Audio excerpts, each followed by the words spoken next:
If you thought Jamie McMurray was the only one to be complete and utter garbage driving the 26 car over at Roush Racing, you'll be surprised to know that he wasn't the first. As a matter of fact, Johnny Benson was actually the first one to do this. He would join Roush Racing in 1998 in the Winston Cup Series after having 2 impressive seasons with Chuck Ryder. Soon after, Jack Roush would take notice and would sign him to drive full-time for his Cup Series team in 1998. The 98 season would not get off to such a great start. He would miss the 1998 Daytona 500, but the rest of his season stats are this: 0 wins, 3 top 5s, 10 top 10s, an average finish of 22.3, and would finish 20th in the standings. So heading into the 1999 season, this team was looking to put a top 10 season together.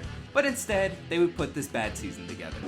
The weather was supposed to be cloudy, very cool, and very windy here this afternoon, but Johnny Benson and right behind you, keep Tony coming. Stewart crashing here in the tri-oval coming out of corner number 4.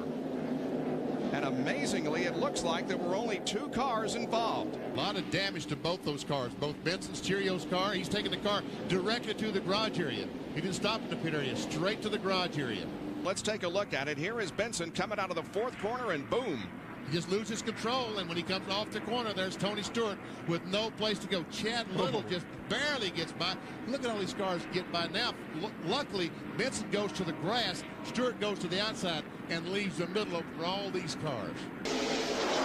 As the defending champion of this event, Bobby Labonte hangs onto the wall, and now Benson has crashed. Well, we told you how he almost crashed on lap number 1 and slowed down, and now he has crashed and damaged that car severely. And we see Johnny moving around in the car.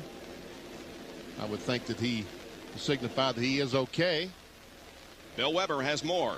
Well, Johnny Benson just radioed to his crew. They must have had something broken on the right side of the car, because as you saw, he nearly wrecked a lap earlier, and then he said, I just put it in the wall. So it's an early problem for the Cheerios team. Here we see Benson just all by himself going in turn 3 and backs in the fence hard. Johnny had a good run here last year, starting in 5th position and finishing in 8th. And he finished 13th in the inaugural California 500. But problem here in the early going for Johnny has severely damaged his car. Pit stops are being completed as the caution waves again here at Richmond, this time for the Johnny Benson car, which got up and bumped the wall after possibly a right front going down. We see the safety vehicle out picking up debris up in turns 1 and 2, where Johnny Benson had the problem with the Cheerios Ford. We see still sparks under that car. So evidently the flat tire has broken something loose under the car that's dragging.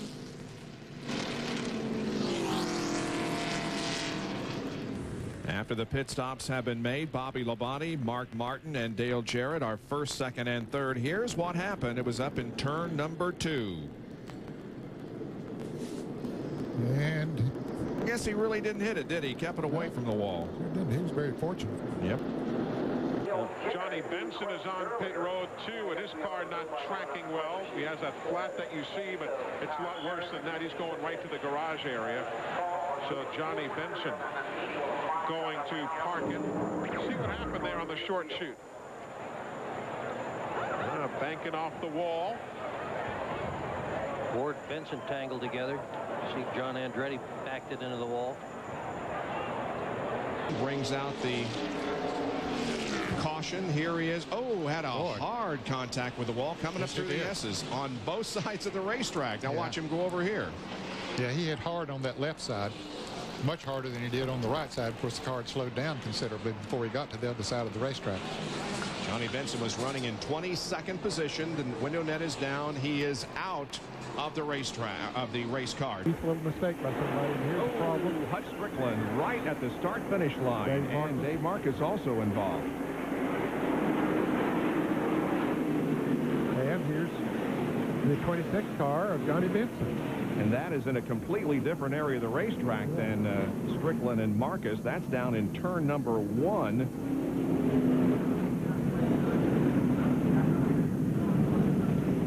See what happened here. Well, I looked up and saw him about 3 abreast off turn 4 and said there must be going to be a wreck here. And sure enough, there we see Kyle Petty, Hut Strickland, and Johnny Benson. There we see Kyle and Hut making contact, and there Hut just barely touches Johnny Benson as he goes by. The camera follows Hut Strickland because he's crashing, but meanwhile, Johnny Benson is crashing down in turn 1. Slid all the way down the front stretch and crashed down in turn 1. And then Dave Marcus apparently slowed down, probably got hit from behind, and he spun out.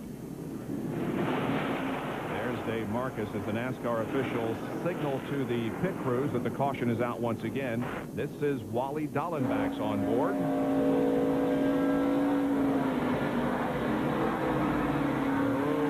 close call. He almost hit Strickland and also almost had contact with David Green. There is Johnny Benson and where he stopped on the racetracks.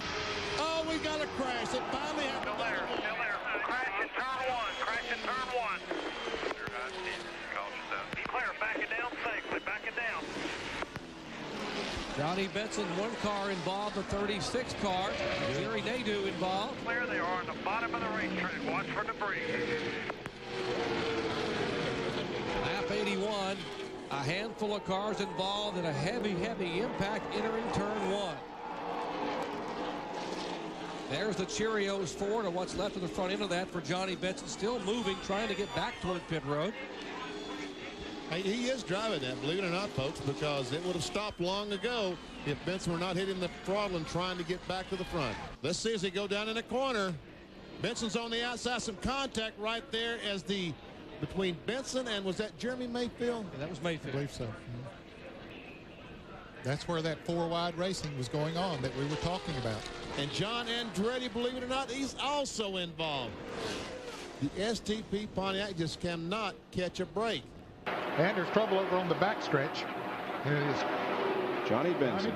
Johnny had such a great run going here today. Led 4 laps earlier, and as the caution comes out, this will be quite a break for Mark Martin, Bill. So his 1999 stats are this: 0 wins, 0 top 5s, 2 top 10s, an average finish of 25th place, and would have 4 DNFs along with finishing 28th in the standings.